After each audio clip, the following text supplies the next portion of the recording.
안녕하십니까, 래피드입니다. 2월 23일 두산중공업 보도록 하겠습니다. 코스피 코스닥 오늘도 좋지 않게 마무리되었습니다. 코스피는 이제 장 초반에 좀 내리다가 장 후반에는 상승까지 했지만 그래도 다시 한번 하락하면서 마무리를 했고요. 코스닥 같은 경우는 계속 힘을 쓰지 못한 채 2% 가까이 하락하면서 마무리를 했습니다. 수급을 보면 뭐 외인 기관이 막 그렇게 쏟아 부은 것도 아니고 적당히 좀 팔았지만 그래도 지수 자체는 별로 좋지 않게 마무리를 했고요. 지금 글로벌 증시를 포함해서 채권을 제가 계속 봤죠. 네, 미국 10년물 채권 기준금리에 해당되는 그 수치를 계속 설명을 드렸었고요.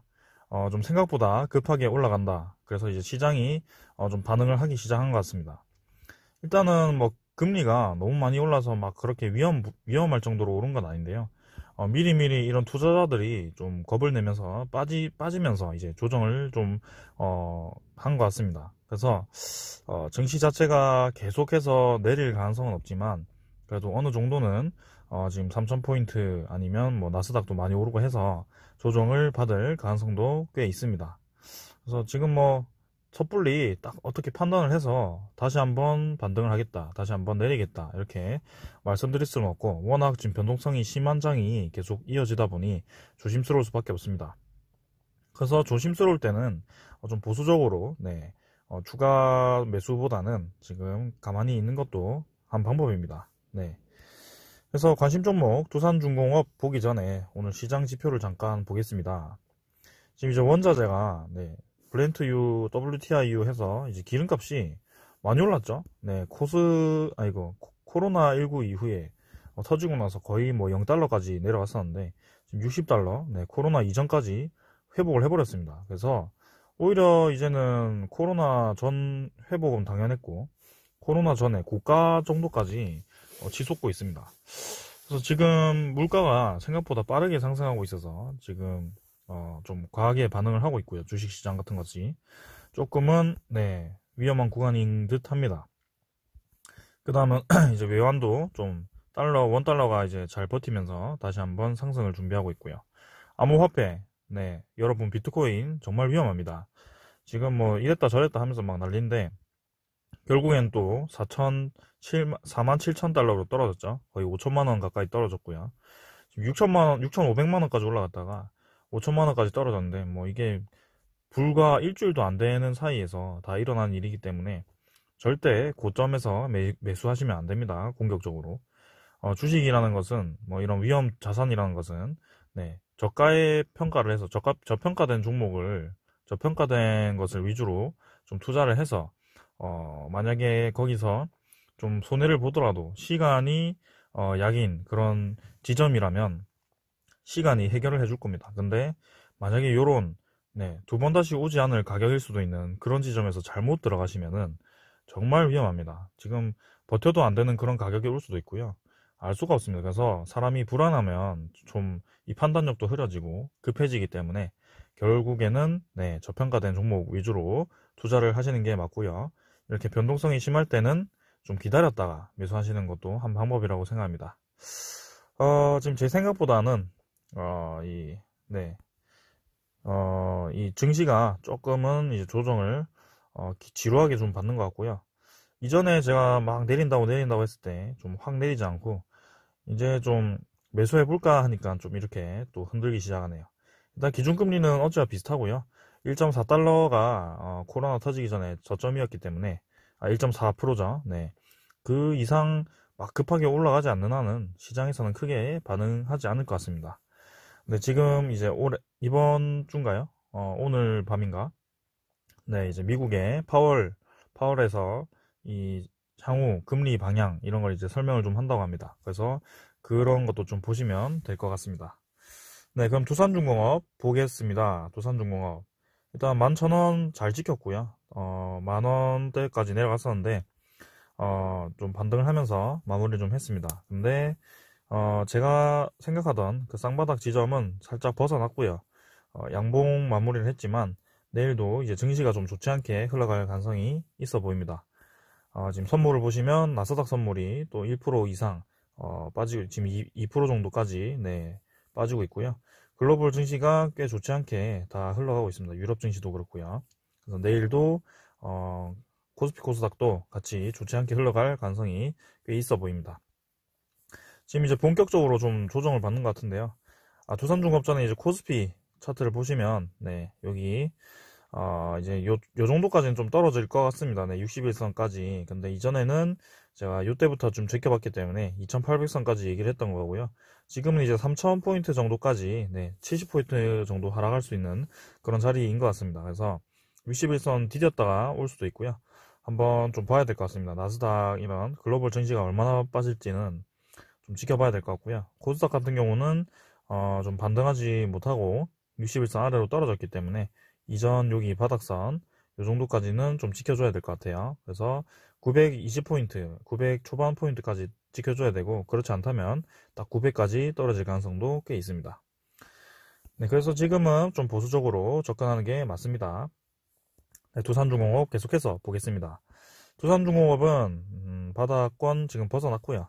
사실은 제가 계속 말씀드린 것이 지금은 증시가 좋지 않게 흘러간다면 241선 9천 후반대까지도 떨어질 가능성이 꽤 있다고 말씀을 드렸습니다. 그래서 지금은 지켜보시다가 저는 어제 이제 손가락이 버티질 못해서 좀 매수를 했는데, 좀 더 이제 지켜보다가 매수하셔도 될 것 같습니다. 지금 상황은 글로벌 증시 자체가 좋지 않게 흘러가기 때문에 모든 종목들이 다 내려갈 수밖에 없는 상황이고요.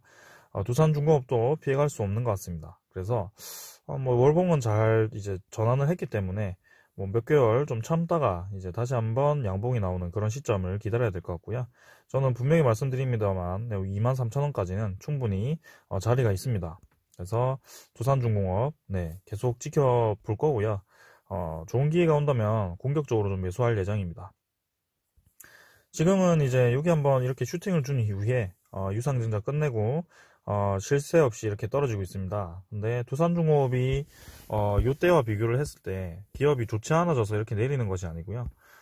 좀 길게 봐야 될 것 같습니다. 지금 주가는 외국인 지분이 꽤 유지가 되는 상태에서 주가가 계속 하고 있기 때문에, 만약에 외국인 투자자 입장에서 좀 기업이 좋지 않다면 이미 서서히 계속 지분을 뺄 겁니다. 그것도 꽤 많이 뺄 건데 계속해서 이제 10%대를 유지를 하고 있고요. 저는 뭐 나쁘지 않게 보고 있습니다. 지금 상황에 대해서는. 그러고 이제 요 외국인 투자자죠. 네. 오늘 이제 35만 주 장추정이었는데 36만 주까지 들어왔고요. 오랜만에 이제 좀 들어왔습니다. 그래서 10.64% 유지를 좀 하고 있고요. 그래서 36만 주 들어와서 이제 오랜만에 30만 주 정도 매수가 들어왔습니다. 그래서 최근에 들어오지 않은 금액들이 매수가 같고요. 좀 불안한 장 자체가 이제 글로벌 증시가 불안한 상태에서 이렇게 외국인 매수가 들어왔다는 것은 좀 긍정적으로 보고 있습니다. 그 다음은 기간이고요. 기간도 이제 62,000주 정도 매수했는데, 뭐 금융투자는 뭐 단타로 보고 있고, 뭐 딱히 다른 세력들은 볼 게 없습니다.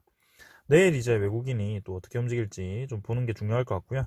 지금은 위험 자산으로부터 좀 투자금들이 회수되는 그런 분위기에 있습니다. 그래서 내일도 주가 하락 가능성이 있어 보이고요. 저는 이제 241선까지도 생각을 하고 있다라고 말씀드리겠습니다. 오늘 이제 공매도 잔고를 좀 볼까요? 공매도 잔고를 보시면 지금 오늘 조금 감소했습니다. 네, 189만 주 정도까지 올랐다가 186만 주까지 떨어졌고요. 한 3만 주 정도 감소를 했습니다. 근데 뭐 크게 변함이 없었기 때문에 뭐 의미 있는 데이터는 아니고요. 만약에 여기서 한 20만 주 정도 감소를 해서 160만 주 이렇게 매일매일 좀 감소하는 그런 뉘앙스가 좀 나온다면 좀 강한 상승이 예상이 될 텐데, 지금 뭐 몇만 주씩 움직이는 것은 크게 의미는 없습니다. 그래도 매일매일 이렇게 좀 같이 보도록 할게요. 네, 그 다음은 이제 어제 제가 이제 두산중공업의 소식을 늦게 봐가지고 어제 말씀드리지 못한 거를 오늘 좀 보도록 하겠습니다. 체코 장관이 두코바니 원전 입찰을 곧 개시한다고 이제 공식적으로 좀 발표를 했습니다. 그래서 CZ라고 해서 이 대출을 100% 정도 해서 이제 한미 협력 가능성이 높아지는 그런 프로젝트가 될 것 같습니다. 제가 이전에도 이거를 좀 설명드린 적이 있는데요. 이게 이제 원래 5파전이었죠. 체코 쪽 이게 8조짜리 공사입니다. 근데 지금 한국, 미국, 그 다음에 프랑스, 중국, 러시아 이렇게 있었고요. 한국의 가장 큰 경쟁자는 러시아였습니다. 러시아의 로사톰이라고 해서 요쪽이 이제 기술이 좀 좋은데요. 중국 같은 경우는 좀 원전을 짓긴 하지만 안보적으로 해서 좀 중국을 뺀 것 같습니다. 그래서 중국을 빼고 4파전으로 갔고요. 러시아도 빼니 많이 막 그런 얘기가 있었는데 아직까지 확정이 되는 것은 없습니다. 근데 한국이 요 중에서는 이제 기술이 굉장히 좋고요. 그리고 체코에서는 한국형 모델을 좀 좋아한다고 합니다. 그래서 지금 한미 협력 가능성이 높아진 것도 이제 UAE 그 납품 모델을 좀 원하는 것 같고요. 그래서 미국 쪽과 함께 협력할 가능성이 꽤 있다고 보고 있습니다. 지금 이제 한국으로 좀 유리하게 진행이 되고 있고요. 이제 러시아와 중국 참여가 이제 보장된다고 해도 이제 1200메가와트 원자로를 건설한 경험은 한국과 미국밖에 없기 때문에 이렇게 협력을 해서 이 공사를 따낸다면 앞으로 이제 폴란드, 그 다음에 뭐 사우디 이런 것도 계속 줄줄이 따낼 수 있을 것 같습니다. 원래는 이제 이 체코 원전이 잠깐 나왔다가 들어간 이유가 지금 체코가 10월 달에 총선이 있기 때문에 그 전에 이렇게 돈을 좀 크게 투자하는 그런 공사를 위험 부담을 가지고 진행을 하지 않을 거다라는 시장의 예상이 좀 있었는데요. 그거를 깨버리고 지금 이제 곧 입찰을 시작한다고 하고요. 여기서는 네, 결국에는 네, 한국과 미국이 협력해서 좀 확률이 높아졌다라고 말을 하고 있습니다. 그래서 시기는 6월 총선 이전에 진행을 한다고 하고요. 좀 더 시간이 걸릴 수도 있지만 지금 이제 2월 달도 끝났고요. 이제 3월에 접어드는 시점에서 이제 몇 주, 수주 내에 이 업체 발표를 한다고 합니다. 그래서 업체 발표는 한 뭐 4월이나 5월쯤에 나지 않을까라는 생각이고, 한국이 좀 되었으면 좋겠습니다. 두산중공업. 지금 탈원전 정책으로 인해서 좀 고사 위기에 있는 그런 원자력 업체들 숨통을 좀 틀 수 있는 그런 기반이 좀 마련됐으면 좋겠고요. 계속해서 이제 원전 사업을 접지 않고 진행을 해서 언제든지 뭐 다시 필요하다면 국내에도 원전 추가 건설을 하거나 아니면 SMR 이런 것 같은 고도화된 원자로 건설을 위해서는 현재 지금 진행 중인 원전 모델들을 건설을 해보면서 뭐 문제점이 어떤 건지 이런 걸 직접 경험을 해봐야지 결국에는 탁상 앞에 앉아서 생각만으로는 진행할 수 없는 그런 프로젝트들입니다. 그래서 좀 잘 진행이 되어서 네, 잘 되었으면 좋겠습니다. 그 다음에는 이제 한수원이 이제 체코, 뭐 루마니아, 이집트 해외 원전 시장 정조준을 했다는 소식이고요. 이제 뭐 동유럽 중심으로 해서 이렇게 원전 대규모 공사 예정이 좀 있습니다. 그래서 루마니아, 이집트, 체코, 그 다음에 폴란드도 있고요. 사우디도 있고요. 지금 UAE도 추가 건설 계획이 있습니다. 그래서 총 뭐 6가지 이상 네, 그런 나라들이 지금 원전 계획에 있고 두산중공업이 상당한 기술력을 가지고 있기 때문에 이 한국 수력자원과 함께 협력해서 좀 잘 진행을 해봤으면 좋겠습니다. 국내에서 이제는 풍력, 뭐 태양광 이렇게 진행을 좀 하고 있는데 어제는 이제 또 뭐 두산중공업이 납품한 풍력 발전기에 불이 났다고 하는데 뭐 충분히 있을 수 있는 일이기 때문에 뭐 큰 악재라고 보진 않습니다. 여러분들은 이제 이 돌아가는 거에 대해서 좀 단순하게 생각할 거지 않은 게 이게 이제 돌아가기 위해서는 안에 베어링이라는 게 있어야 됩니다. 그래서 그런 게 다 소모품이거든요. 이 원자력 발전소가 참 진짜 효율적인 게 이유가 있습니다. 이런 거는 이제 해상풍력 이런 거는 네, 바닷물 짠내를 맡기 때문에 여러분도 잘 아시겠지만 그런 철이 들어가는 그런 거는 다 부식됩니다. 바다 근처에 있으면. 그 다음에 이런 회전축을 가진 기계들은 수명이 길지 않습니다. 그래서 계속해서 이제 이 부품을 좀 바꿔줘야 되고요. 그렇게 높이 올라가 있는 부품을 바꾸기 위해서는 얼마나 또 힘들겠습니까? 이 날개 떼고 아니면 또 이걸 해체를 하고 다시 교환을 하고 다시 끼워야 되기 때문에 굉장히 힘든 작업이 될 겁니다. 그래서 기후도 많이 타고 이렇게 네, 교체 비용도 많이 들고 시간도 많이 들 텐데 조금은 아쉽죠. 네. 아무튼 네, 지금은 핵심은 네, 원자력 발전이 좀 잘 진행이 되어서 두산중공업이 다시 한번 재개할 수 있는 기회가 되었으면 좋겠습니다. 지금 이제 주가가 좀 많이 내렸습니다. 사실은 네, 많이 내렸는데요. 뭐 이렇게 좀 보신다면 네, 크게 많이 내린 것도 아닙니다. 지금은 뭐 이런 파동을 이제 바닥을 딛고 한번 슈팅을 주고 좀 잠깐 앉았다가 이제 다시 한번 반등할 그런 자리를 보는 것 같고요. 제가 좀 말씀드리고 싶은 것은 요런 이 거래량들은 네, 쉽게 터지지가 않습니다. 지금은 이게 주가가 고점 대비해서 뭐 한 20-30% 정도 하락했다고 해서 두산중공업이 끝난 게 아닙니다. 여러분들은 이게 외국인과 기관이 계속 팔고 계신다고 보시나요? 이 주가가 떨어지면서 지분을 다 털어낸 게 아니고요. 오히려 차익 실현 좀 했지만 여전히 높은 지분을 유지를 하고 있다, 이렇게 보는 게 맞습니다. 그래서 얘네들은 여기서 매도를 좀 했지만 뭐 집계로 본다면 한 600만 주에서 700만 주씩 이제 기관 외국인이 매도를 좀 했습니다. 근데 여기 올라오면서 상당히 많이 매집을 했었고요. 요 정도 구간에서 들어온 물량을 뱉어냈다고 생각을 하시면 됩니다, 그냥. 네. 그리고 여전히 많은 물량을 가지고 있고요. 서서히 그냥 얘들은 모아가는 겁니다. 왜냐? 지금 갑자기 2만원, 3만원 이렇게 가버리면 지금 더 이상 모을 수가 없거든요. 그래서 지금 이제 두산중공업은 턴어라운드를 준비를 하고 있고요. 얘네들은 이제 가진 게 시간이다 보니까 천천히 네, 움직이고 있습니다. 그래서 이 개인 투자자가 좀 단기로 보고 덤빈다면 절대 승리할 수 없는 종목인 것 같고요. 제가 봤을 때는 이렇게 저도 이제 여정이 상당히 길어질 줄은 몰랐는데 조금은 길게 봐야 될 것 같습니다. 알면 알수록 네, 매력적인 종목이네요. 그래서 이제 월봉적으로 이제 접근을 좀 할 거고요.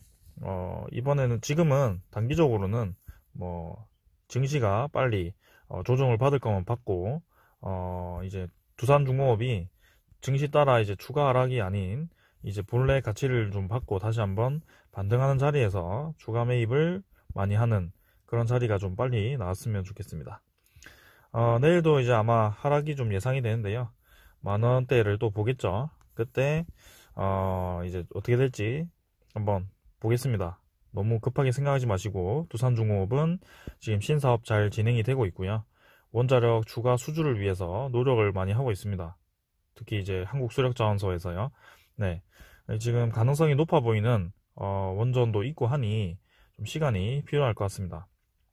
두산인프라코아도 결국 매각을 하고 DICC 지분도 그쪽도 이제 잘 좀 정리를 했으면 좋겠고, 네, 이게 이제 서서히 퍼즐이 좀 맞춰지고 있는데, 네, 지금 뭐 11,000원이 왔니, 만원이 왔니 하면서 너무 급하게 생각하지 마십시오. 좀 큰 돈이 들어가 있다면 어쩔 수 없죠. 네, 좀 흔들릴 수밖에 없을 겁니다.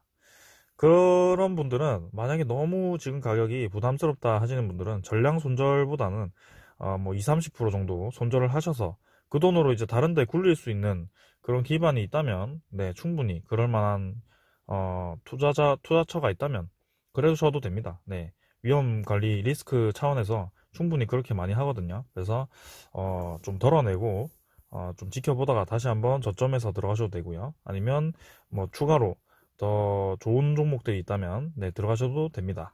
네, 그렇게 이제 좀 손절을 결심하셨다면 네, 너무 급하게 생각하지 마시고요. 지금 이제 이왕 손절하신 거 네, 증시가 좀 내릴 가능성이 꽤 있기 때문에 좀 내리는 걸 지켜보시고 가는 것도 좋을 것 같습니다. 근데 제가 확실하게 말씀을 못 드리는 거는 지금 증시가 최근에도 계속 내릴 듯 하면서 자꾸 밀어 올리거든요, 위로. 네, 그래서 조금 좀 조심스럽습니다. 그런 거. 네, 트레이딩 예측은 어렵기 때문에 이 추세 흐름을 좀 봐야지 예측이 굉장히 어렵거든요.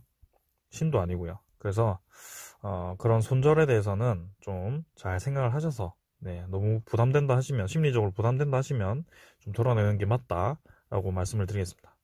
오늘은 여기까지 하고요. 핵심은 이제 원자력 발전이 체코 원전이 조만간 좀 발표가 날 것 같습니다. 수주 내로 이제 발표가 난다고 하니 한번 뚝심 있게 가봅시다. 감사합니다.